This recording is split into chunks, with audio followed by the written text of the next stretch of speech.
გამარჯობა. გადაცემა ექიმის საათი და მისი წამყვანი ხათუნა გაგნიძე მოგესალმებით. ჩვენ თქვენთვის პირდაპირ ეთერში ვიწყებთ მუშაობას. თემით ბავშვთა ფობიები. ფობია ბერძნული სიტყვაა, წარმოადგენს რაიმე სიტუაციის, ობიექტის, საქმიანობისა და ადამიანის მიმართ ძლიერ პანიკურ შიშს. ამ ანომალიის ძირითადი სიმპტომია შიშის მომგვრელი ობიექტისგან თავის არიდების გადამეტებული, გაუმართლებელი სურვილი, მოთხოვნილება. დამეთანხმებით შიშს წარდგენა არ სჭირდება, თითოეული ჩვენგანი პირადად იცნობს ამ განცდას. იმ წუთიდან, როცა ახალშობილი ქვეყნიერებას ევლინება, იბადება შიშიც. შიშის სიცივის, მტრულად განწყობილი გარემოსი, თანდათან პატარას უჩნდება უცხო ადამიანების შიში. 3-4 წლის ასაკში ბავშვს ეშინია ზღაპრის პერსონაჟებისა და სივნელი, საიდანაც ისინი შეიძლება გამოძრენ. ზოგჯერ პატარა ბავშვს სიკვდილის შიში უჩნდება და ხშირად სვავს შეკითხვას: დედა, მე მოვკვდები? ჩამოთვლილი შიშები, რა თქმა უნდა, პათოლოგია არ არის, მაგრამ თუ ბავშვი მუდმივად ერთსა და იმავე შიშზე ლაპარაკობს და მას ვერ ძლევს, ეს უკვე ფობიაა. სწორედ ამ თემაზე საუბრობს დღეს ექიმის საათი, თქვენ შეგიძლიათ დარეკოთ პირდაპირ ეთერში 245 77 27 ან 245 77 35. გამოაგზავნოთ თქვენი მოკლე ტექსტური შეტყობინება 77 27-ზე და აუცილებლად დააფიქსირეთ თქვენი აზრი ინტერაქტივის შეკითხვაზე. არის თუ არა თქვენთვის აქტუალური თემა ბავშვთა ფობიები. ჩვენი გადაცემის სტუმრები, ქალბატონები პროფესორი ფსიქიატრი ნინო ოგრიბელაშვილი, დიდი მადლობა და ბავშვთა ფსიქიატრი ქეთევან გაყრელიძე, მადლობთ რომ მოგბრძანეთ. ქალბატონებო, რა არის საერთოდ ფობია? და შიში, ან განსხვავება არის თუ არა ამ ორ სიტყვას შორის? ძალიან დიდი მადლობა მოწვევისთვის და იმდენად სრულფასოვნად ამზადებთ ხოლმე შესავალს ნებისმიერი გადაცემის ხარჯზე. დიდი მადლობა. მინდა გითხრათ, რომ ძალიან სპეციფიურ ტერმინოლოგიამდე თუ დავიყვანთ აწი ჩვენ ექიმები ამ განმარტებებს, მხოლოდ ესღა დაგვრჩენია. მადლობთ, ბევრი გვაქვს სალაპარაკო. ძალიან ბევრი გვაქვს სალაპარაკო, რადგან თქვენ აღნიშნეთ აბსოლუტურად სწორად, რომ შიში შეიძლება იყოს მრავალგვარი. შიშს თავისი სახი აქვს, მაგრამ რაც შეეხება ფობიას, ეს უკვე არის კონკრეტული, ობიექტივირებული, ანუ ობიექტთან ასოცირებული შიშის განცდა. მე დავიწყებ ცოტა უფრო შორიდან. ვიტყვი, რომ 6 წლის ასაკამდე ალბათ სხვა პრობლემებს ვაწყდებით, 6 წლის ასაკის ზემოთ, აი სადღაც ესე 13 წლამდე არა, კეთი, სხვა პრობლემებს ვაწყდებით და შემდეგი ასაკი, მოზარდობის ასაკი კიდევ აბსოლუტურად განსხვავებულია. საერთოდ პირველი 6 წლის ბოლოსთვის ბავშვს აქვს განვითარებული რამდენიმე ძირითადი სოციალური ჩვევა. ეს სოციალური ჩვევები შეიძლება ესე დავყოთ, მაგალითად ტუალეტის მოთხოვნილების დროულად დაკმაყოფილება. ეს შეიძლება ჩაითვალოს მაგიდასთან ჯდომა და ეს არის მარტივი ინსტრუქციების დამორჩილება. აი ეს პრობლემები ჩამოყალიბებულია და მთელი დანარჩენი სპექტრი ემოციური აშლილობების სახით, შიშების სახით და დაუშვათ იგივე ქცევის დარღვევების სახით არის წამყვანი იმაში, რასაც ჩვენ ბავშვთა ფსიქიატრიას ვუწოდებთ. და ერთი განმარტება, ბავშვთა ფსიქიატრია, აი ესეთი ცალკე განყოფილება, ბავშვების მკურნალობა იყო ძალიან ადრე, მე ისევე თქვენგან ვიცი ქალბატონებო და ეხლა განახლდა, სულ ცოტა ხნის წინ თუ შეიძლება ამაზე. ძალიან დიდი მადლობა ამ შეკითხვის. დიახ, ეხლა განახლდა, ალბათ უკვე სულ მალე 1 წელი გახდება, რაც ისევ არსებობს ბავშვთა განყოფილება.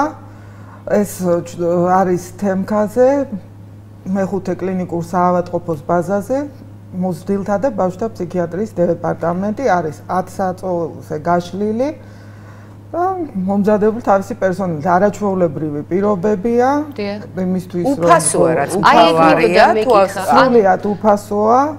და როგორ უნდა მოხდეს მან და ბავშვი თქვა შეიძლება ქუჩიდან, რასაც ქვია ესე მოვიდეს. სასწრაფო დახმარა.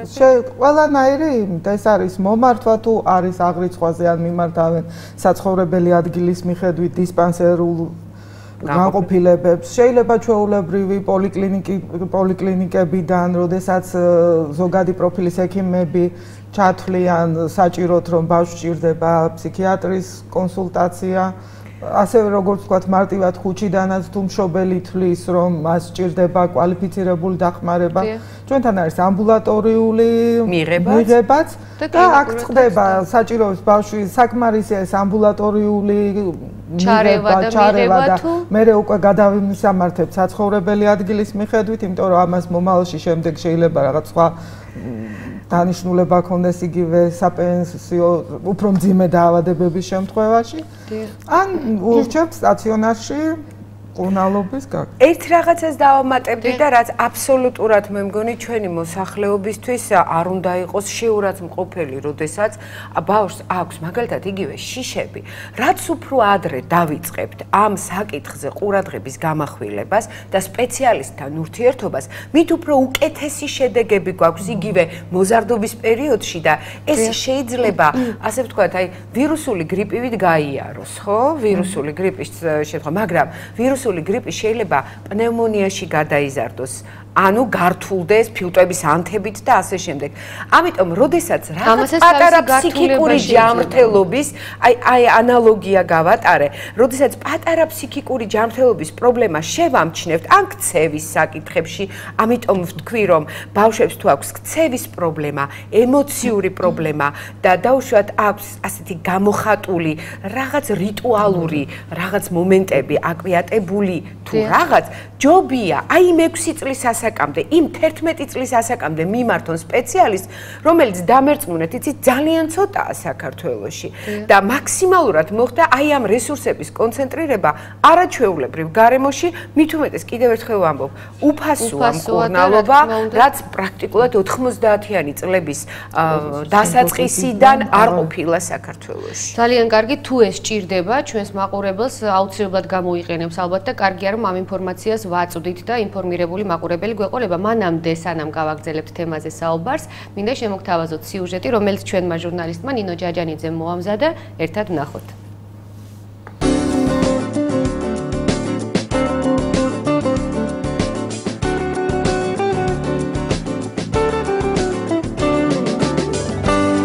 მერე მონადირეებმა მგელს მუცელი გაუჭრეს და ბებია და წითელქუდა უვნებლად ამოიყვანეს.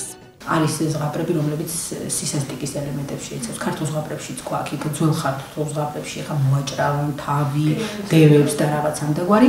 ცოტა არ იყოს და 2-4 წლის 2-დან 4 წლამდე ბავშვისთვის ცოტათი ძიმე. 2-დან 4 წლამდე ბავშვს უფრო უყვებიან ესეთ ლამაზ ჰაეროვან ზღაპრებს, ასე ვთქვათ, დაახლოებით გალამაზებული კონკი, ასე ვთქვათ. სიბნელის შიში, სიმაღლის შიში, ახლის აღმოჩენის შიში, ის რაც ნორმად ითვლება და ის რაც ამ ნორმიდან გადახრა. ექიმებისთვის ბავშვების ქცევა მაშინაა საგანგაშო, როცა პატარას პანიკური შიში ეწყება. პანიკა და შფოთვა კვალიფიცირდება შემდგომ როგორც აკვიატებული შიშები, რომელიც აუცილებლად საჭიროებს ყურადღებას და საინტერესო იმითაც კლინიკურად ეს აკვიატებული შიშები, რომ ეს შესაძლებელი იყოს ნევროზული წარმოშობის და ამასთან ერთად ფსიქიკური წარმოშობის. თუ ის ნევროზული წარმოშობის არის, არ საჭიროებს დიდად სტაციონარულ ჩავებას. მან აუცილებლად საჭირო არის გარემოს მოწესრიგება და გარკვეულწილად ფსიქოთერაპევტის ჩართვა. მაგრამ თუ კი ის თქვათ დასაწყისია ეგრეთ წოდებული დიდი დაავადები, რომელსაც ჩვენ ენდოკრინულ დაავადებას უწოდებთ, მაშინ აუცილებელია მისი კლინიკური დახმარება. ზღაპრები 2-დან 4 წლამდე, 4-დან 6 წლამდე და 6-დან 11 წლამდე. მოგონილი ამბები თქვენი პატარას ტვინის განვითარებას უნდა შეესაბამებოდეს. წინააღმდეგ შემთხვევაში დიდი შანსია იმისა, რომ ბავშვს რომელიმე ფობია განუვითარდეს. ამოვარდნა ნებისმიერი აი ამ რაღაც ასაკობრივი ნორმებიდან და მათთვის დამახასიათებელი შიშებიდან უკვე შეიძლება ჩაითვალოს გარკვეულ პათოლოგია. რაც შეეხება ზღაპრებს, ზღაპრები არის არაჩვეულებრივი ნებისმიერ ასაკში. პრაქტიკულად ესე დაახლოებით 9-დან 10 წლამდე და მეტიც კი, ოღონდ გააჩნია ზღაპრის შინაარსს. არ შეიძლება 2 და 4 წლის ბავშვს წაუკითხო იგივე ზღაპარი, რომელიც 6 და 11 წლის ბავშვს. სულ სხვადასხვანაირი ასე ვთქვათ, ტექსტი ჭირდება არჩევის და სხვათა შორის მშობლებს შეუძლიათ დაინტერესებულებს მოიძიონ და თავისუფლად არის ესე დაყოფილი, რომ აი ეს ზღაპრები რეკომენდირებულია უფრო 2-დან 4 წლამდე, ის ზღაპრები ცოტა ზევით და ასე შემდგომ. საიდან ჩნდება ფობია? ნამდვილი მიზეზი არავინ იცის. თუმცა მეცნიერები ამბობენ, რომ გენეტიკური ფაქტორი დაავადებული ადამიანების რისკს კიდევ უფრო ზრდის. ექიმები მშობლებს ურჩევენ იმისათვის, რომ ბავშვში არ განვითარდეს რაიმე სახის ფობია, საჭიროა პატარას ინფორმაციები მისი განვითარების მიხედვით მივაწოდოთ. თავისთავად ცხადია, ესე იგი გამოდის რომ ჩვენ ზღაპრის არჩევის დროსაც კი უნდა ვიყოთ ყურადღებით მშობლები და უფროსები და ვთქვათ არ წავკითხოთ 13 წლის ბავშვს რა დევებზე ზღაპარი, იმიტომ რომ შეიძლება გაუჩნდეს დევების მიმართ შიში?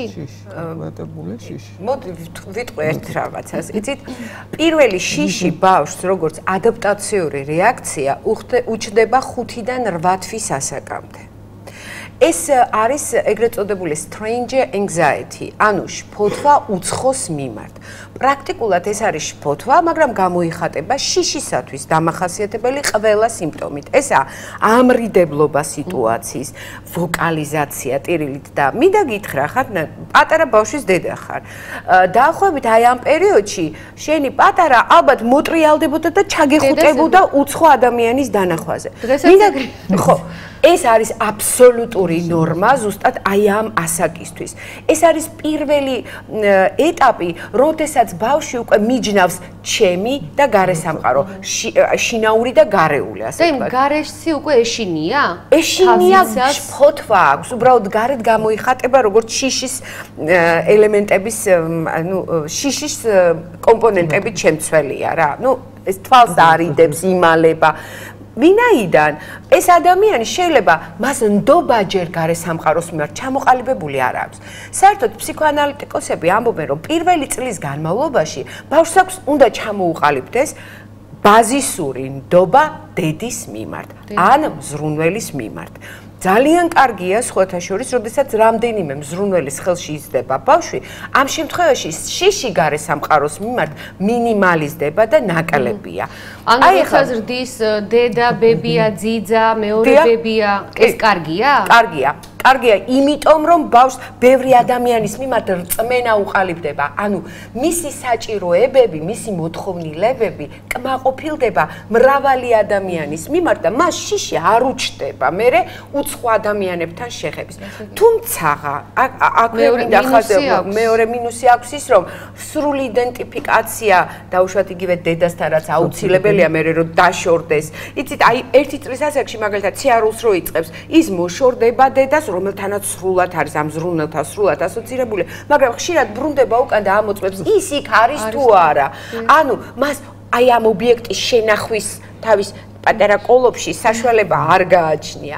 ამიტომ არის, იცით, აი ამ პირველ ეტაპს, ერთი წლის პირველ 2 წელს, მოდი ასე ვთქვა, წელნახევრის ასაკს აქვს განსაკუთრებული მნიშვნელობა გარესამყაროს მიმართ ნდობის ჩამოყალიბებაში.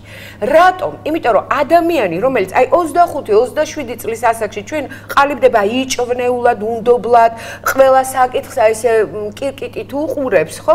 სავსებით შესაძლებელია ღრმად როდესაც გაჩხრიკავენ. ნახავ რომ იქ ნდობის ფაქტორი იყო დარღვეული, მას რწმენა, ბაზისური ნდობა გარესამყაროს მიმართ არ ჩამოუყალიბდა. ეს არის ერთ-ერთი მიზეზი, რითიც შეიძლება აიხსნას შიში გარესამყაროს მიმართ. გარდა ამისა, ადამიანს აქვს ბაზისური მოთხოვნილება. გარდა იმისა, რომ მან უნდა ჭამოს, სვას და რაღაცა, მას უნდა უსაფრთხოების და დაცულობის განცდა უნდა განუვითარდეს ადამიანს გარემოსთან ურთიერთობაში.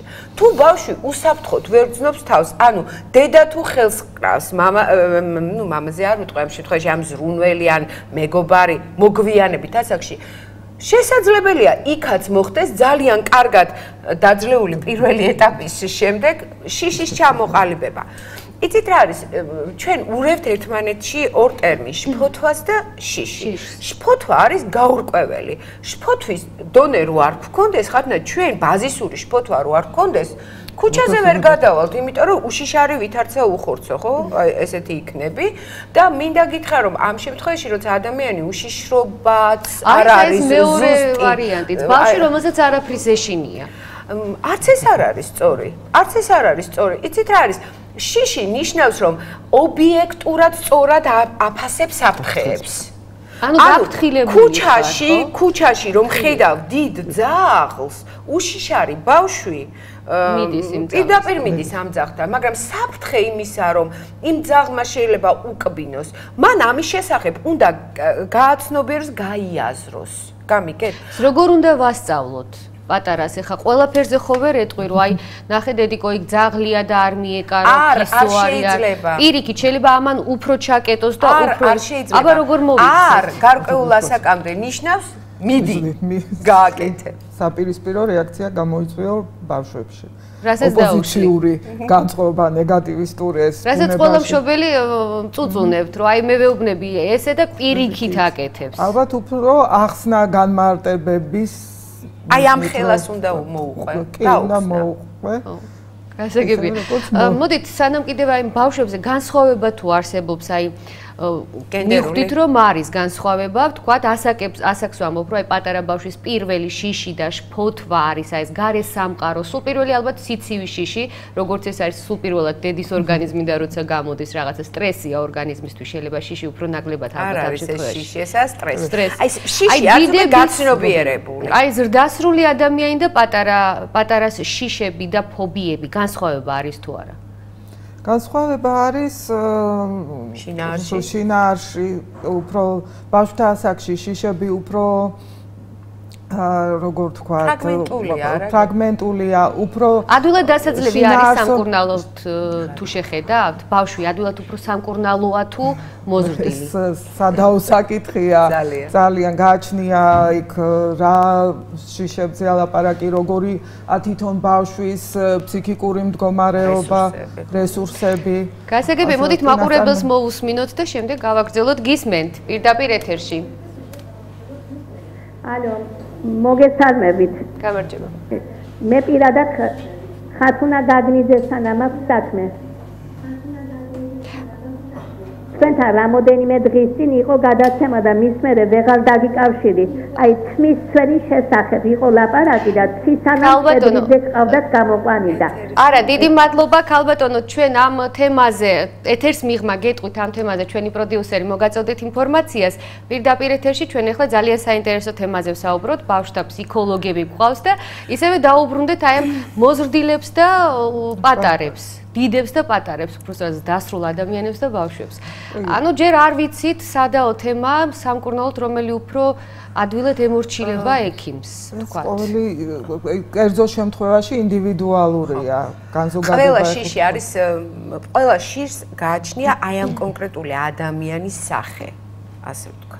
ანუ როგორც განსხვავდება ორი ადამიანი ერთმანეთისაგან თვალის ფერით, კანის ფერით და ასე შემდეგ, ასე განსხვავდება მათი პროდუქციები, აი შიში, ასე განსხვავდება ერთმანეთისაგან. აი მაგალითად, რაც შეეხება ასაკოვანი ადამიანის შიშებს და ბავშვთა შიშებს.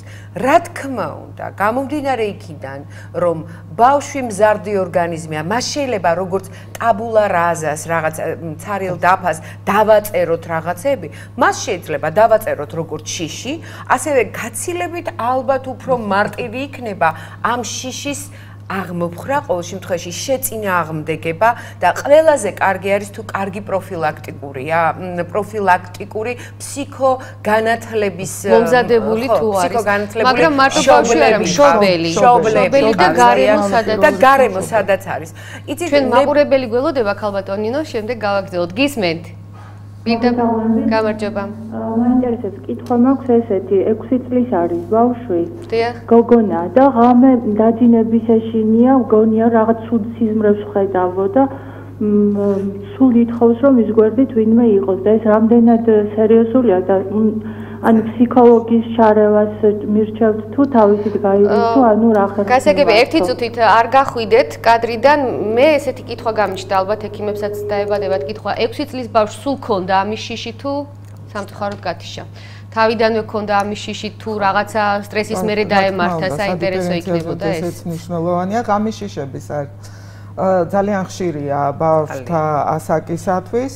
აქაც დიფერენცირებაა საჭირო, იმიტომ რომ აქ ბევრ ფაქტორსაც აქვს, ზოგჯერ ეს შიში შეიძლება გამოწვეული იყოს არა დაუშვათ პათოლოგიური პროცესით, არამედ ელემენტარული ბავშვს სიბნელის შიში აქვს, მარტოობის შიში აქვს. რაღაცა ცუდი ნახათ უნდაც ერთჯერ და გამოცდილება შეიძინა რაღაცა ცუდი ან მისი ასაკის შეუსაბამო ზღაპარი მოუყვე ზოგჯერ მშობლები ახლა 6 წლის ბავშვთან უფრო ნაკლებად, მაგრამ უფრო მცირე ასაკისათვის, იმისთვის რომ დაიმორჩილონ და ბავშვს რაღაც შენიშვნა მიაღებინონ, ზოგჯერ არის ხოლმე რომ მშობლები აშინებენ ბავშვს. ბუტყაჯანათი მე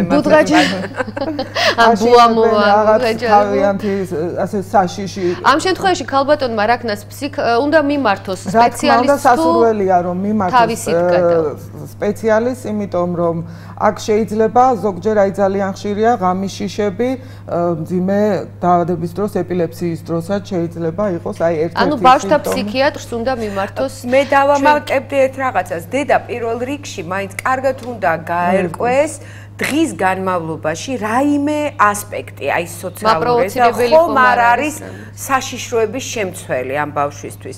ამისთვის ძალიან კარგი საშუალება არის ფანქარი და ფურცელი და მისცეს შვილს საშუალება რომ აი დამიხატე შენი სიზმარი, მაგრამ თუ დედას აქვს იმის სურვილი რომ უფრო კარგად გაერკვეს თუნდაც იმაში როგორ მოექცეს ბავშვს ხვალდაზე აუცილებლად, აი ხაზგაუსო, აუცილებლად უნდა მიმართოს ფსიქიატრს, უნდა მიმართოს კარგ ბავშვთა ფსიქოლოგს და ნუ ალბათ მაინც დიფერენცირება უნდა მოხდეს. გასაგებია მაყურებელი გველოდება, გისმენთ პირდაპირ ეთერში. ალო? მოგესალმებით. გამარჯობათ ქალბატონო. ჩემი ბავშვი არის 8 წლის. დიახ. 9 წლის გახდა, ეხლა ღამე აქვს, აი ზუსტად 2-დან 3 საათამდე არის აი ეს დრო მაქვს დანიშნული ტირის ღამე.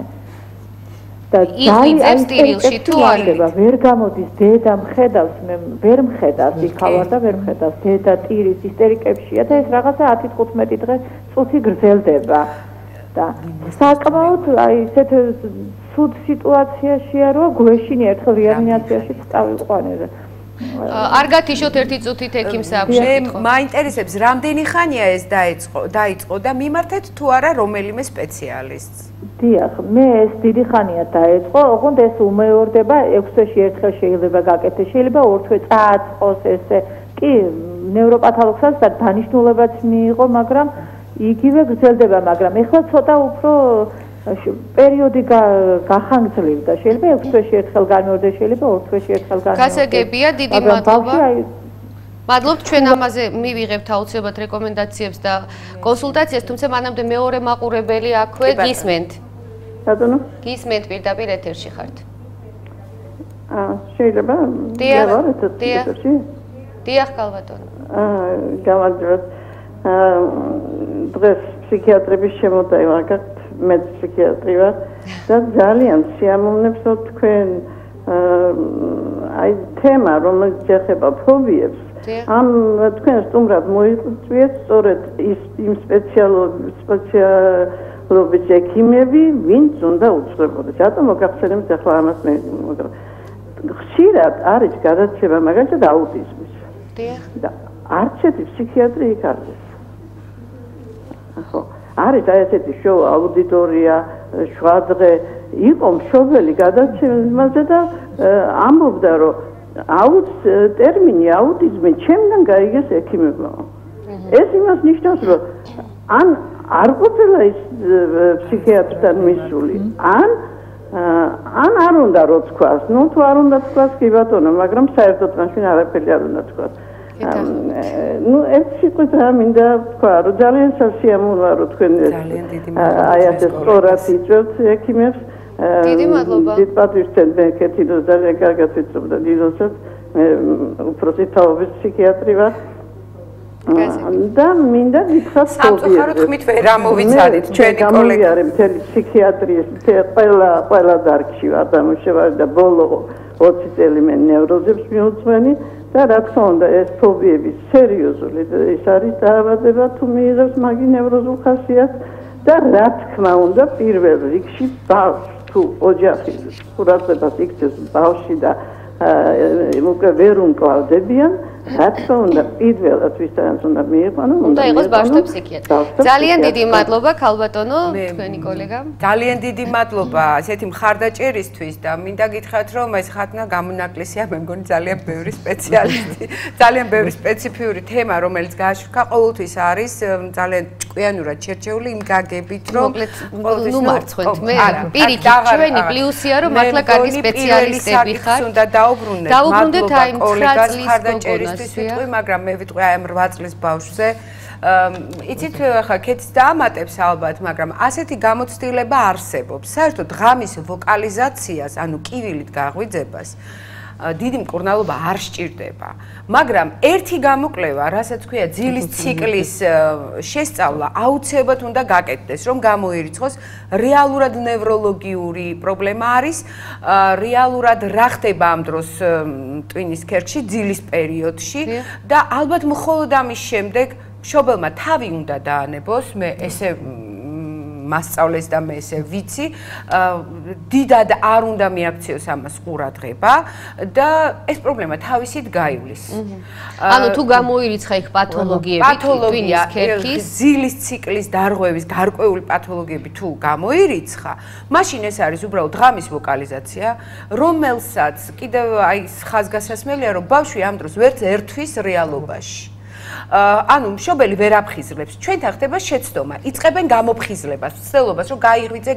არა, ერთადერთი რეკომენდაცია, რაც არის ამაზე, ასე მე რაც მინახავს ლიტერატურაში და რაც მიმიცია რჩევა და პრინციპში გაუმართლებია, ეს არის რომ ღამე დატოვეთ შუქი, უბრალოდ ოთახში და დაუშვათ ღამე თუ ესე იწყება, დაუჯექით გვერდზე და ხელი მოკიდეთ ჩვილს. ნუ შეეცდებით მის ზედმეტ გამოფხიზლებას და დაუშვათ მის ჩართვას რეალობაში.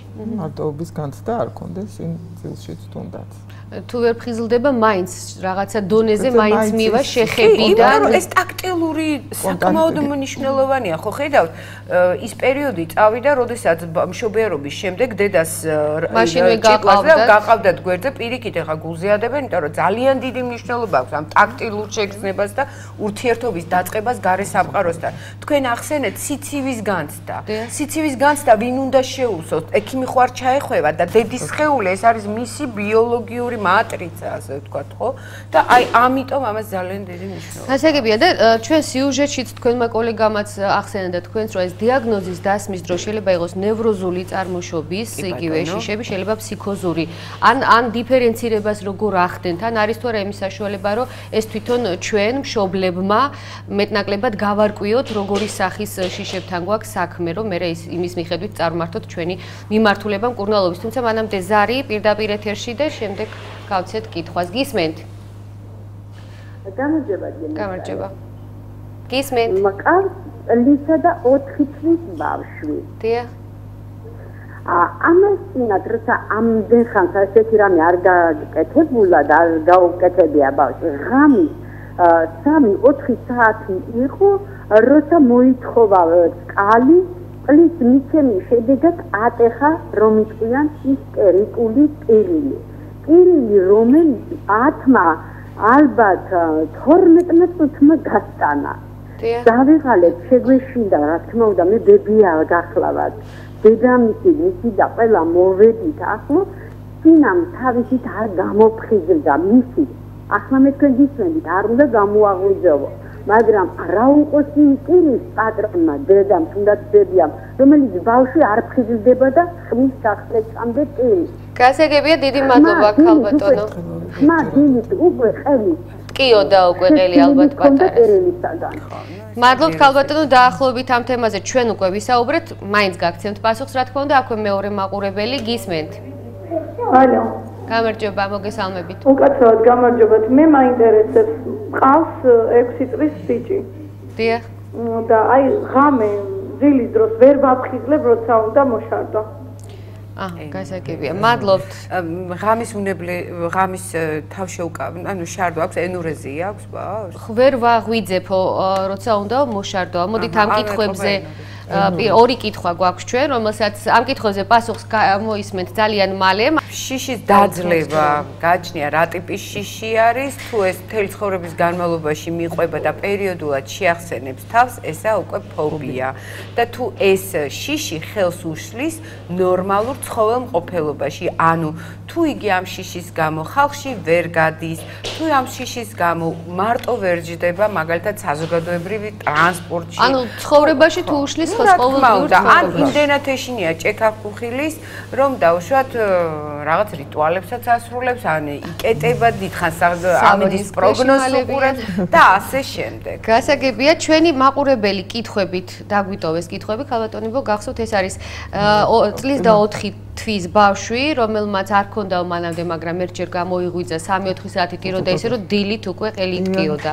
ხო, ასე ერთჯერად შეტევაზე, ასე ვთქვათ, ძნელია საუბარი. საჭიროა დააკვირდნენ ბავშვი, შეიძლება რაღაც სომატური პრობლემებიც იყო, იგივე თქვას, ან მუცლის კოლიკა იყო, ან რაღაც ყელი ტკიოდა მანამდეო, დაკვირვება უნდა, რა თქმა უნდა, პირველ რიგში ჯერ ბავშვი. ანუ ერთჯერადად მხოლოდ ეს განმეორებადი ხომ არ არის აქ ერთი და იმავე დროს და ასე და ახლა ერთჯერად ის ბავშვი შეიძლება პირდაპირ ფსიქიატრთან ნუ მოიყვანს, ჯერ მიკროპედიატრმა და პედიატრმა შეაფასოს პედიატრმა შეაფასოს მისი მდგომარეობა და ამის შემდეგ ვიფიქროთ თუ გამეორდა უკვე ისინი მიმცემენ მერე მიმართულებას.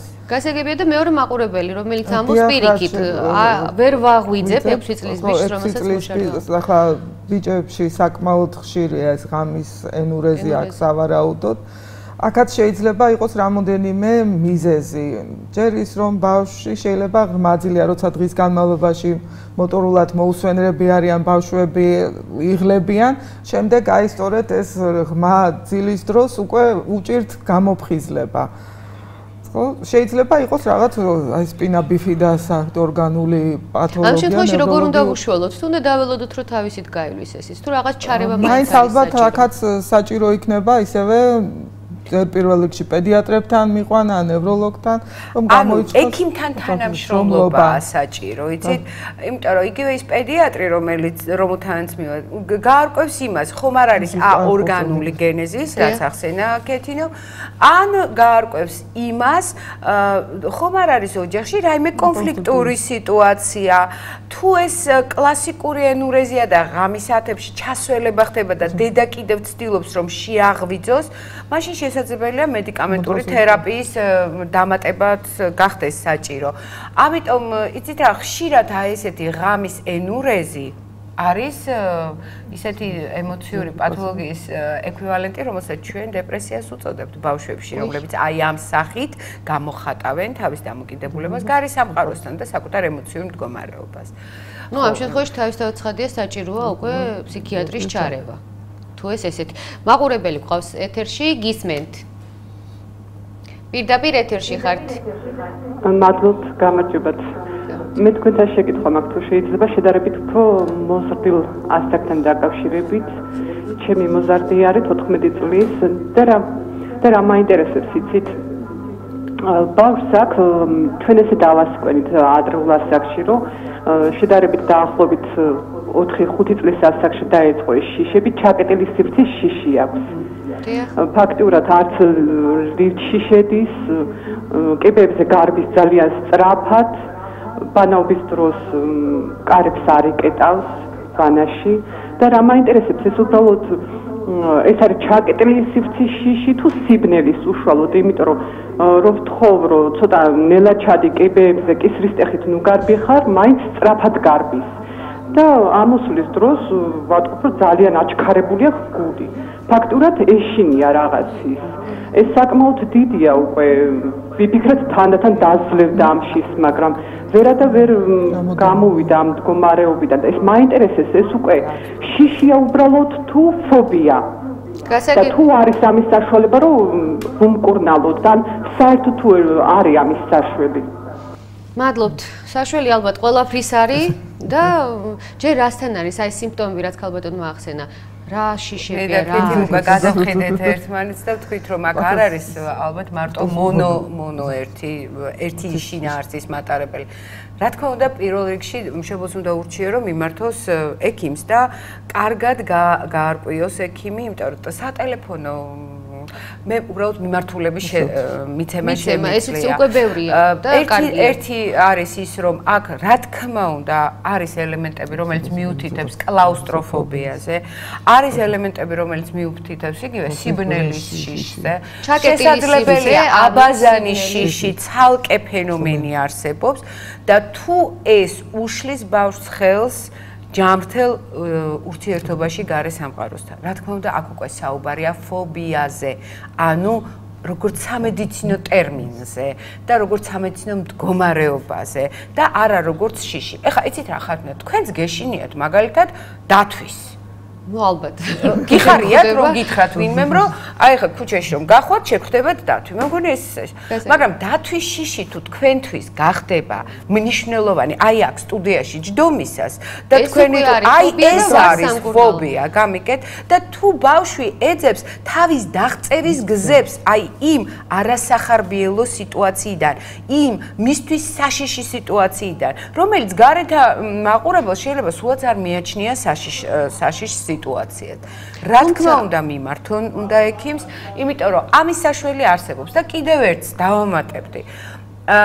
ძალიან ხშირად ამ მდგომარეობას საწყის ეტაპზე განსაკუთრებით მედიკამენტური ინტერვენცია არც სჭირდება. უბრალოდ სჭირდება სწორი დიაგნოზი და შემდეგ სწორი შერჩევა ტაქტიკის და სტრატეგიის და ასე შემდეგ, რომ მე ბავშვს ვასწავლოთ, რომ გაუმკლავდეს საშიშ სიტუაციებში, თვითონ მედიკამენტების გარეშე, შობლის დახმარებით, რა თქმა უნდა. და ერთი აქვე მინდა იმ მაყურებელი ერთი წუთი დაგველოდება, აქვე აუცილებლად ამასაც შევეხოთ. გამიგე ესეთი მოსაზრებაც, რომ პირიქით, აი ესეთი მამებისგან უფრო, რომ აი ჩემ ბიჭს ეშინია რაღაცის და როგორ და ძალით აკეთებინებს ზუსტად იმას, რისიც ეშინია. აი ეს რამდენად მიზანშეწონილია, თუმცა მანამდე მაყურებელი გისმენთ. გიპასუხებთ მაშინ მაყურებლის. გასაგებია გისმენთ. პირდაპირ ეთერში ხართ. დასვით შეკითხვა გისმენთ. სამწუხაროდ ვერ გამოვიდა. მეორე მაყურებელი გვყავს, გისმენთ. გამარჯობა. გამარჯობა. რა მაინტერესებს, შეკითხვა მაქვს ასეთი განსალ. ბიჭი არის 19 წლის. 19-ის. რო დაიძინებს შუალედში, ესე იგი ყვირის და წივის სხვა ოთახში წევს. მე რო წამოხტება ესეთნაირად ძალიან ყვირილი და წივილი და რო გავალთ რა მოხდა და არ ახსოვს. ეს ეხლა დაეწყო 19 წლის ასაკში თუ თავიდანვე ქონდა, ანუ ადრეულად? არა, ქონდა, მაგრამ ეხლა უფრო გაწოხებთ. გასაგებია, მადლობთ. იცით რა, მე გამეღიმა და მაპატიოს მაყურებელმა, იმიტომ რომ მე ძალიან ხშირად მირეკავე ხოლმე პაციენტის მშობლები და ამბობენ, ჩემი ბავშვი უნდა მოვიდეს და ბავშვი, როდესაც ვამბობთ ბავშვს, მე რატომღაც მგონია, რომ ბავშვთა ასაკი ცოტა შემოსაზღვრულია მოზარდობასაც კი უკვე გადაცილებულია 19 წლის ახალგაზრდა. 19 წლის უკვე ზრდასრული და ბავშვი ვეკითხები ტელეფონზე, ხათნა მეუბნება, იცით რა, პატარა არ არის, 40 წლის არის და იცით სანამ ეს დამოკიდებულება იქნება, რომ აი ცოტა ჰიპერმზრუნველობას ვიჩენთ დედები ჩვენი შვილების მიმართ, ძალიან ბევრი პრობლემა შეგვრჩება საზოგადოებას ზოგადად. ეს ისე უბრალოდ თემისგან ცოტა განყენებულად. ეხლა რაც შეეხება ამ ქალბატონს, მე ვურჩევდი, რადგან ამან მიიღო პერმანენტული ხასიათი, არის ძილის ციკლის დარღვევა, მაინც მიმართონ ძილის ლაბორატორიას და გაარკვიონ რა ტიპის დარღვევებია ძილში. ან მიმართონ ჯერ ნევროპათოლოგს, კვალიფიცირებული ნევროლოგი დღეს აუცილებლად მოითხოვს ძილის ციკლის დარღვევას. ელექტროენცეფალოგრამა მინიმუმ მაინც უნდა იყოს ასეთ შემთხვევაში გადაღებული, ხო მეთახმართ? დიაგნოზისთვის რომ გაიყვეთ ზუსტად რა. თქვენი კითხვა თუ შეიძლება რა არის? ეს სამწუხაროდ ეს კითხვა უნდა გადავდოთ ჩვენ მეორე ბლოკისთვის, მანამდე მაყურებელი გველოდება, გისმენთ? გამარჯობათ. გამარჯობა. ეს რა მაინტერესებს, ცოტა უცნაური კითხვა მაქვს. ბავშვი შვილი მყავს უკვე, ბავშვი კი არა 20 წლის არის ის გოგონა. ბავშვობიდანვე აი რაიმეზე ან თუ ფიქრობდა, ან თუ ოცნებობდა, ან საქმე აბარებდა, ყოველთვის დაბოლოება რაც უნდა ნათელი ყოფილიყო აქვს ცუდი. აი თქვა ვინმე ზღვაზე წავიდა, ვაიმე რამე არ მოვიდეს, ან თვითონ აი ჩააბარებს და აი ბოლოში ნუ ყოველთვის დაბოლოება არის ცუდი და ეს რასიშას რამე დაავადება აქვს, აი ელემენტარულად ახლა გათხოვილი არ არის, მაგრამ თქვა თუ გათხოვებაზე რო იოცნებო და ბოლოს აუცილებლად რაღაცა ცუდი რო უნდა დაგემართოს. აი ეს მთელი თავისი ფიქრები ანუ ეშინია რომ საბოლოოდ ცუდი შედეგი ექნება. გავთვალო თუ ბავშვს რამე გადახრა, თვითონვე მითხრა დედაო და ახლა თქვენი გადაცემა რომ ნახე, აი თქვა ელემენტარულად რა თქვა გათხოვდება ადამიანი თვითონ ხო? ნუ არ არის გათხოვება, მაგრამ თხოვდება. აი კაი ქმარი მეყოლება ასე იქნება, ისე იქნება, ბოლოს არ გაცილება უნდა იფიქროს, ან სიკვდილი რაღაცა ცუდს ფიქრობს ბოლოში და ეს დაავადება ხო არა. გასაგებია ამ კითხვაზე პასუხს გავიგებთ და არა მარტო ამ კითხვაზე, ბევრ საინტერესო კითხვაზე პასუხს მოგაწვდეთ უკვე მეორე ბლოკში, მანამდე ჩვენს გადაცემაში რეკლამის დროა და დაგიბრუნდებით.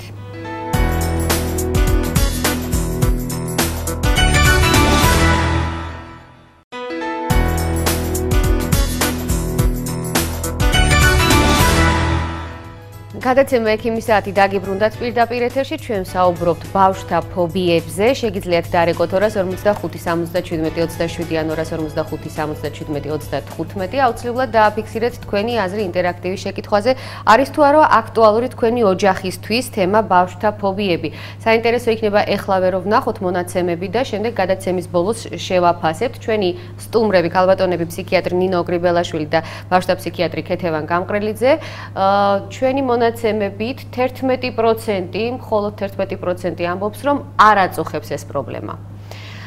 ესიც ალბათ ერთგვარ გაგიღიმათ, იმიტომ რომ ბევრს აწუხებს და არ იციან ან არ ამბობენ, ან არა, 11%-მა თქვა რომ არ მაწუხებს და დიახ, რამდენმა თქვა, დიახ, 99%-მა, ანუ ნორმალური მონაცემებია. იცით რა შეა საქმე, ჩვენ თქვენი პრაქტიკიდან დავადების რანგში ავიყვანთ. ნუ ცოტა კატასტროფულია მონაცემები, მაგრამ საერთოდ აი შფოთვით ფობიკური აშლობების სპექტრი მთლიანად დაუშვათ პოპულაციაში 7-9%-ს არ აღემატება ის რაც დიაგნოზია, ის რაც საჭიროებს ექიმის მხარდაჭერას, ინტერვენციას, ანუ ხო, მაგრამ ის რომ ჩვენი მოსახლეობის ნუ ყოველ შემთხვევაში რესპონდენტების 99% ეს შეიძლება აიხსნას ერთი იმითი, მათ ეს გადაცემა აინტერესებთ და ანონსის საფუძველზე უფრო მეტი და მე მიხარია რომ ესეთი მაღალი პროცენტია. შეიძლება უბრალოდ არ იციან, თქვა, დიფერენცირება შიშის, თქვა, ელემენტარული შფოთვის, ან ფობის, განვუმარტოთ ეს მაშინ და მანამდე მე მინდა ჩვენი დარჩენილი კითხვები პირველი ბლოკიდან რაც გვაქვს ქალბატონმა რომელმაც დარეკა და 20 წლის გოგონა არ არის ბავშვთა ასაკიდან უკვე საკმაოდ გაზრდილია, მაგრამ მაინც აინტერესებს და გავცეთ პასუხი, იმიტომ რომ როგორც ჩანს ეს ბავშვობიდანო, როგორც თვითონ თქვა,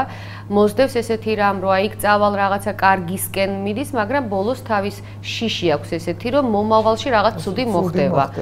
რის გამო შეიძლება იყოს, ან რა უნდა ეშველოს, ან რა არის ეს?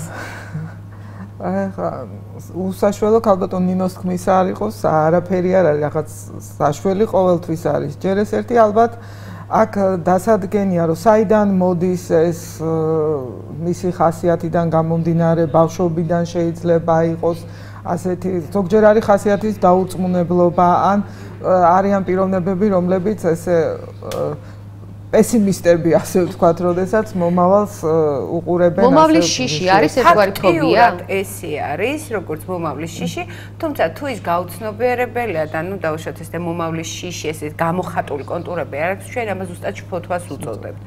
და მე მინდა ერთ რაღაცას გაუსვა ხაზი, რომ საერთოდ ფანტაზია ბავშვის განვითარების, ნორმალური განვითარების შემადგენელი კომპონენტია, მაგრამ 18-19 წლის ასაკში თუ ეს ფანტაზიები დიდ დროს იჭერს ადამიანის ცხოვრებაში და რეალურ ქმედებაზე არ გადადის, იცით ამ შემთხვევაში მაინც საჭიროა ფსიქოლოგის, ფსიქოთერაპევტის, მაგრამ ეშინია ცუდი დასასრულის. იცით რა, თუ ობიექტი არ არის, მე ამას არ გეუბნებით, იცით, აი ხა ფანტაზია რას ნიშნავს, რომ უობიექტოდ მე ვფანტაზიობ იმაზე, რომ მე რო გავთხოვდები, მეყოლება 3 შვილი, მაგრამ მე მოვტები უცებ. აი იცით, აი ესაა პათოლოგიური, თვითონ ფანტაზიის შინაარსი ფაზია პათოლოგიური და არა ის და რა დრო უჭირავს ამ კონკრეტული ინდივიდის ცხოვრებაში ფანტაზიორობას და არა რეალურს. ეხლა იცით რა შეასაქმე, როდესაც ამ გათხოვების უშუალო პროცესში არის და ადამიანმა იცის მეორე ადამიანი, რომელსაც უნდა გაყვეს ცოლად, რომელსაც ხვდება რეალურ სამყაროში და ის ყოყმანობს და ამ შემთხვევაში გადაუწყვეტელობაზე გვაქვს საუბარი, იცით? ანუ ეს ამბივალენტური დამოკიდებულება. ესეც უნდა ინახოს, რატომ? რა აშინებს მას? ეგებ მას აშიშნებს თავისი მშობლების გამოცდილება, თავისი უახლოესი მიზეზი საიდან ჩდება, ქალბატონებო, ფობიები? ბევრია აქ მიზეზი. გენეტიკური პირველი ესა გენეტიკური, თქვენ ახსენეთ. საერთოდ ესეც დადგენილია, რომ აი ეს შფოთვით ფობიკური აშლილობების მთელი კონგლომერატი დაუშვათ აი ამ პრობლემების. მაინც გენეტიკურ პრედისპოზიციასთან, წინასწარ განწყობასთან არის დაკავშირებული. მაგალითად, ძალიან ხშირი, აი პირველი თაობის ნათესავებში, პირველი რიგის ნათესავებში, მოდი ესე ვთქვათ, იგივე აი შფოთვითი აშლილობის თანა არსებობა. საერთოდ აი ეს ფობიები განიხილება ზუსტად აი ამ ნევროზული რეგისტრის აშლილობებში. ანუ თუ ეს არის მხოლოდ შფოთვითი სიმპტომები წარმოდგენილი, აქვს კონკრეტული იდეატორული, ანუ აზრობრივი დატვირთვა, რომ აი კონკრეტული რაღაცის ეშინია. ბასრის საგნის ვერ შევდივარ სამზარეულოში, იმიტომ რომ იქ დევს დანა. იცით, აქაც გარკვევაა საჭირო. ხომ არ არის აქ მეორადი სარგებელი. მაგალითად, იმ თვალსაზრისით, რომ სამზარეულოში არ შევდივარ ბასრიდან, რომ მე ამ ბასრიდანით ვინმე ზიანი არ მივაყენო. ერთ-ერთი ფობიის სახეა მაგალითად, ხო მეთანხმებით, კეთი.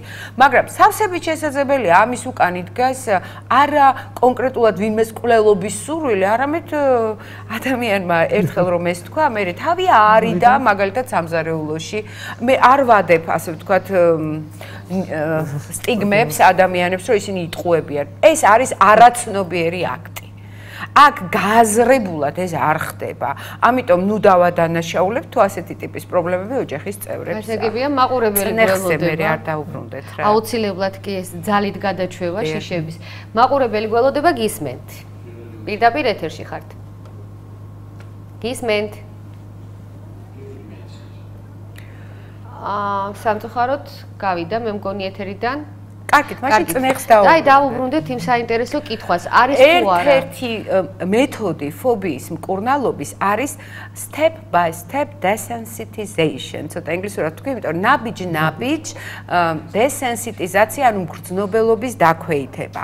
ანუ თუ ბავშვს ეშინია ძაღლის, ის არ უნდა მიაგდო პირდაპირ იმ საშიშ ობიექტთან, იმიტომ რომ აი იმ საშიშ ობიექტთან მიგდება კიდევ უფრო გამწვავებს, კიდე ვეგეტატურ, ანუ აი სხვადასხვა ტიპის სხეულებრივ შეგრძნებებს და ეს განამტკიცებს იმ უარყოფით დამოკიდებულებას, რაც მას ამ ობიექტის, ამ საგნის, ამ ცხოველის, ამ მოვლენის, ამ სიტუაციის და შეიძლება ეს სომატურ დაავადებაშიც კი რომელიმე სახით იჩინოს თავი. ყოველ შემთხვევაში სომატიზაცია შეიძლება გამოიწვიოს და მე ჩამოყალიბდეს ადრე რაცაც ეწოდებოდა კუჭის ნევროზი, გულის ნევროზი და ასე შემდეგ. დღეს ამას სომატიზაციური არის.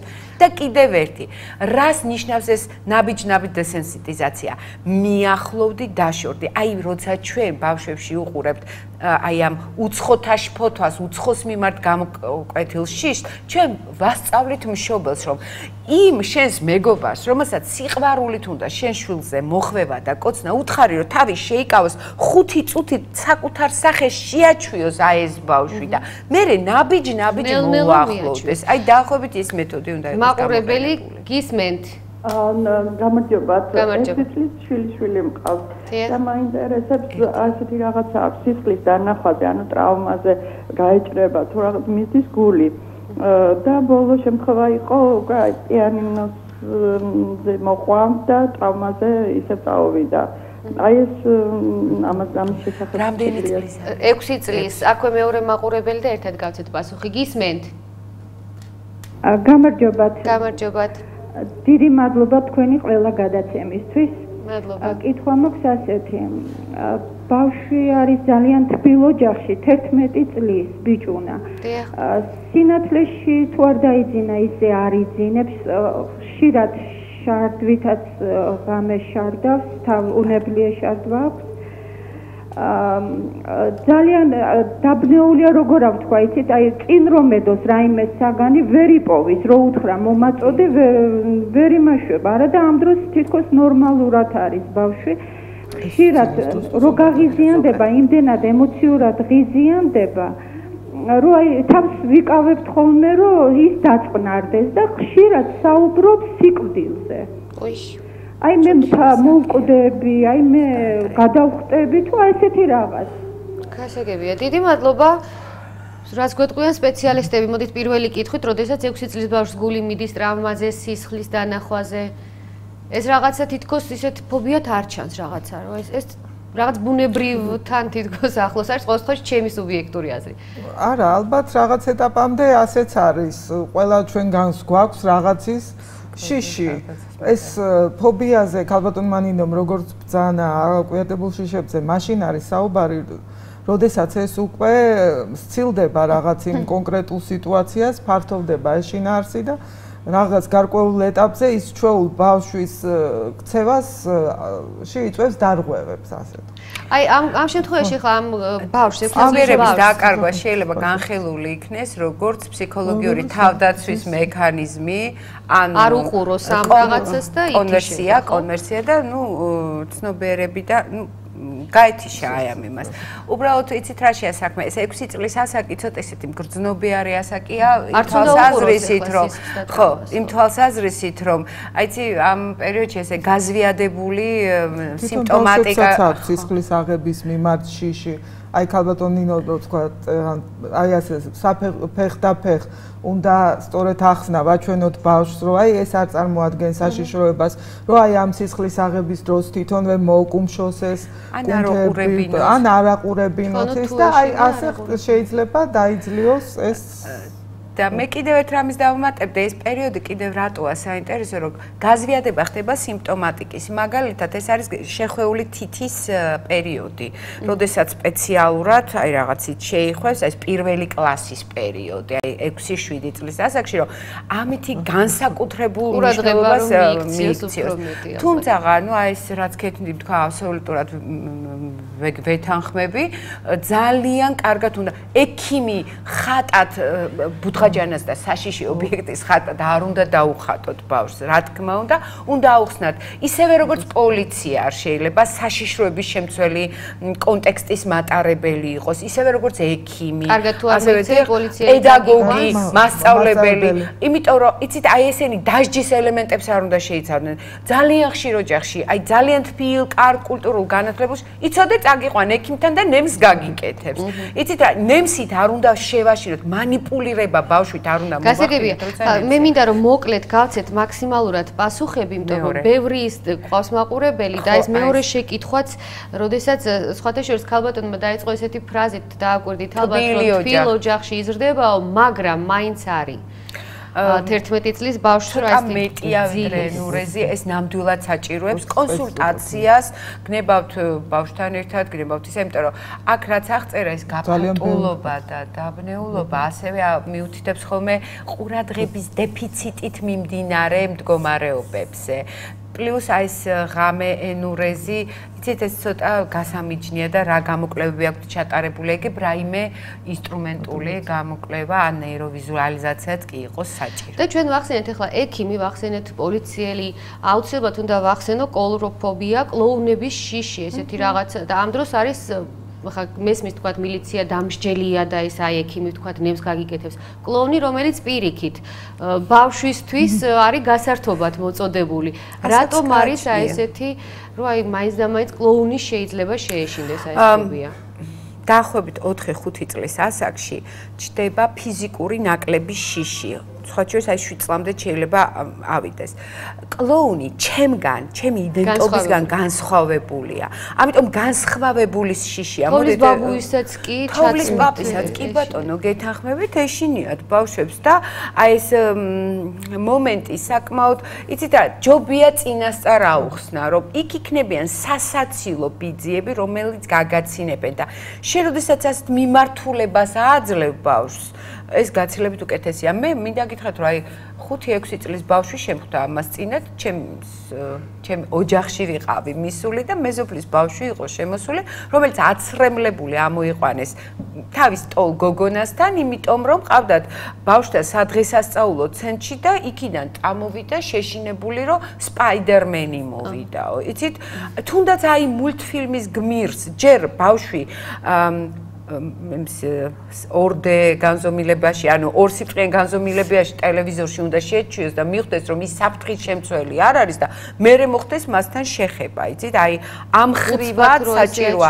ზღაპრის გმირებსაც როცა იწვევთ თქვენი ბავშვის დაბადების დღეზე, აუცილებლად უნდა განსაზღვროთ, ვინ არიან ეს ზღაპრის გმირები, რამდენად ცნობილია ეს ზღაპრის გმირი, შენი ბავშვის თაობის ბავშვებში, რომ არ გამოიწვიოს ამან საკმაოდ სერიოზული შეშფოთება. კარგით, მაყურებელი, გისმენთ პირდაპირ ეთერში. გისმენთ. პირდაპირ ეთერში ხართ. ალო. სამწუხაროდ რატო გვეკარგებიან? გვეკარგებიან, აი, არ ვიცი რაღაცა, უნდა შემოსვლა და აუცილებლად მინდა გავაკეთო ესეთი არის თუ არა უბრალოდ გასაკეთებელი და ხაზგასასმელი სქესი ბავშვების ბიჭები, გოგონები, განსხვავება არის თუ არა, უფრო ხშირად რომელი ექვემდებარება არა, რომელი უფრო ავადდება თუ როგორ ავთქვა? არ არის ეს სწორი მიდგომა ალბათ. თუ არ არის განსხვავება და ორივე ერთნაირად მაინც ასე უფრო სწორედ ლიტერატურულად ასეა აღწერილი, რომ გოგონები უფრო ხშირად შიშრები ვართ. ავადდებიან, მაგრამ შინაარსობრივად განსხვავებულია. ნამდვილად მონსტრების შიში მაგალითად უფრო ბიჭებშია, ხო? გოგონების მონსტრებს ნაკლებად გვეშია. პატარობის ასაკში ყოველ შემთხვევაში. და დიაგნოზი მე რომ მკითხეთ, თქვენ დიფერენცირება როგორ ხდება ნევროზული და ფსიქოზური წარმოშობის? ნევროზული წარმოშობის შიშები, ასე ვთქვათ, შინაარსობრივად უფრო გასაგებია, ის უფრო ახლოს არის მის გამომწვევ ფსიქომატრავმირებელ სიტუაციასთან. უფრო ასე ვთქვათ, რბილია და პიროვნებას არ იპყრობს თლიანად, ხო? და თლიანად არ იპყრობს პიროვნებას და არ ცდილობს, არ იგძვის პიროვნება მათგან განთავისუფლებისაგან. ეს ნევროზულზე როცა საუბრობთ. ნევროზულზე როცა საუბრობთ. უცხოარა ამისთვის, ეს მისია, იცის. გაუცხოების განცდა არ აქვს. განსხვავებით, როდესაც არის ფსიქოზური დონის, ფსიქოზური რეგისტრის შიშები. ეს პირდაპირ არის, რომ შინაარსობრივად საკმაოდ ცილდება, უჩვეულოა. იცით რა, მოდით უფრო ისე მინდა ცოტა დაახლოებით მაინც მაგალითად რომ მოგვიყვანოთ, თქვა ერთი მეორე, მანამდე მაყურებელს მოусმინოთ და შემდეგ გისმენთ. გისმენთ პირდაპირ ეთერში ხართ. ალო. დიახ. გისმენთ კალბატონო, პირდაპირ ეთერში ხართ. ყავს 8 წლის ბავშვი ოჯახში, მე ბებია ვარ. დიახ. ბავშვს აქვს ენის ბორციკი, აი პირველი სიტყვის წარმოთქმა უჭერს.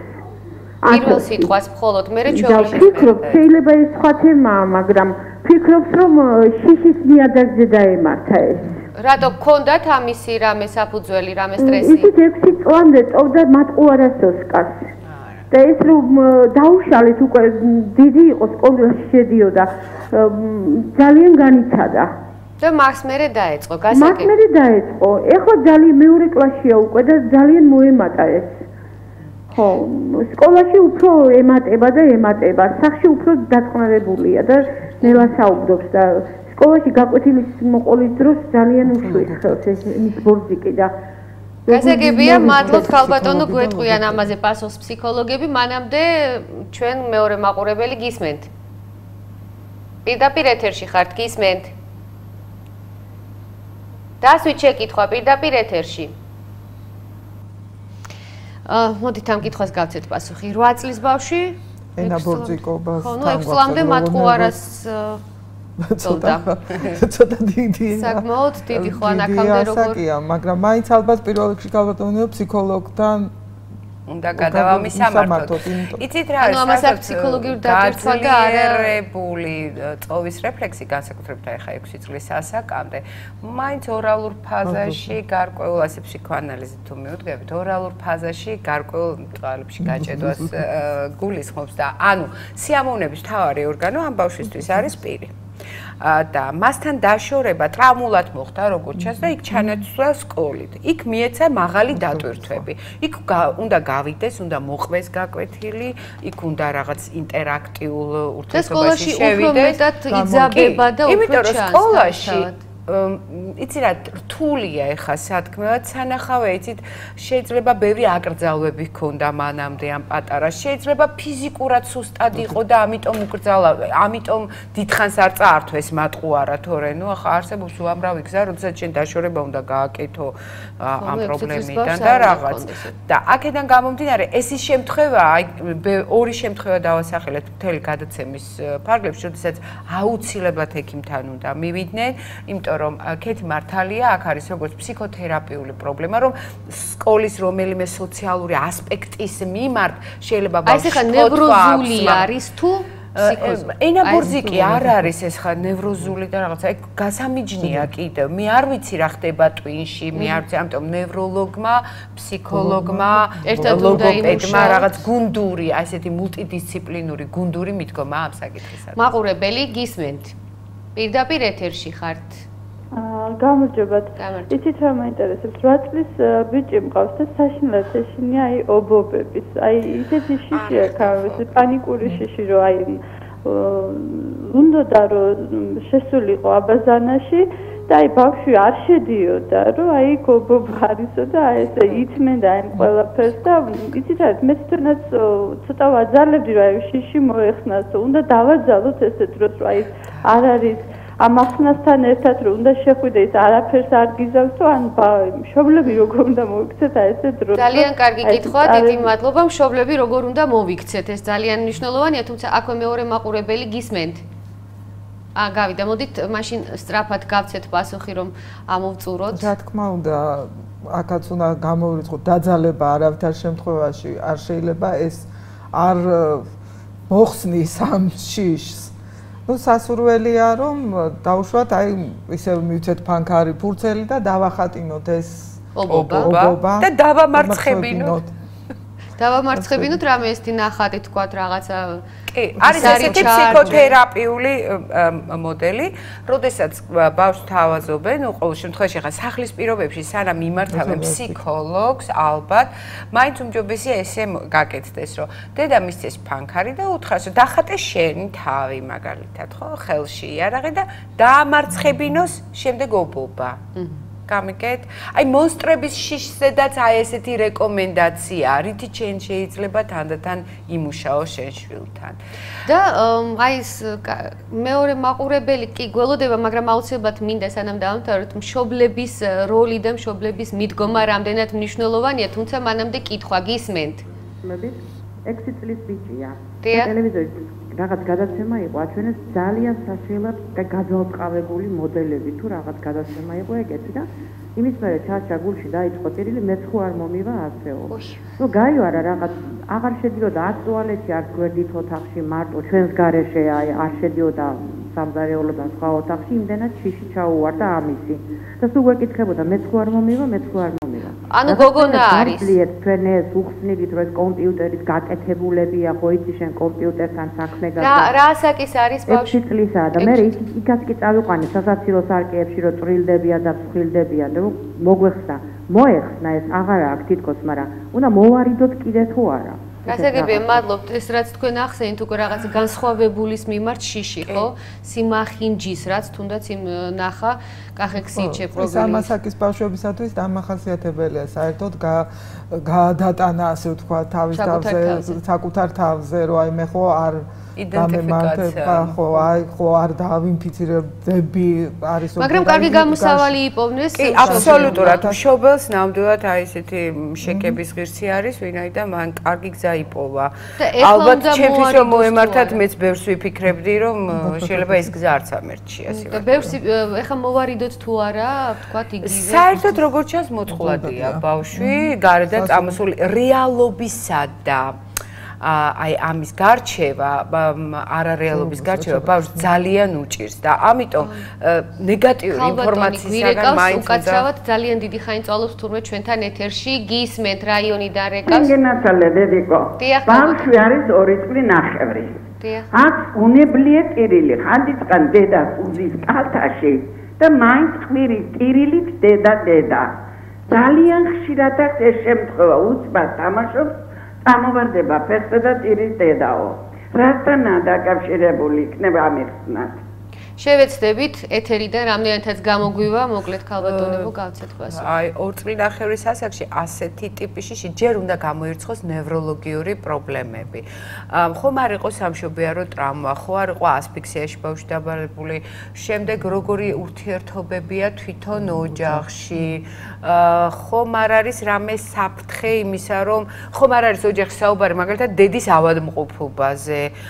იცით რა, ძალიან ეს ისევ და ისევ ძალიან ინდივიდუალურად მისადგომია და პირველ რიგში მაინც უნდა გამოირცხოს ყოველგვარი ნევროლოგიური პრობლემა და თუ დაუშვათ ნევროლოგიური პრობლემა არ იქნება, აი ესეთი ობიექტური, რომელზეც ნევროლოგი დაიწყებს მედიკამენტურ მკურნალობას, აუცილებლად მაინც აჩვენეთ მერე ფსიქიატრს, იმიტომ რომ სამწუხაროდ ხდება ისე, რომ ნევროლოგები ცოტა იჭრებიან კომპეტენციებში და თუ ეს არის ორი პრობლემა, დაუშვათ ნევროლოგიური და პლუს შიშები, მაშინ მაინც ჯობია ორმა სპეციალისტმა ერთად იმუშაოთ ტანდემში და რა თქმა უნდა შედეგი უკეთესი იქნება. ძალიან დიდი მადლობა ქალბატონებო მობრძანებისთვის. ბევრი კითხვა დაგვრჩა, გასაცემი პასუხგაუცემელი დაგვრჩა. 76% ჩვენ ინტერაქტივზე დადებით, ანუ აქვთ მათ ეს პრობლემა, ოჯახში აქტუალურია ეს პრობლემა, შეიძლება გქონდეთ, თუმცა მაგრამ მაჩვენებელი მაინც მაღალია.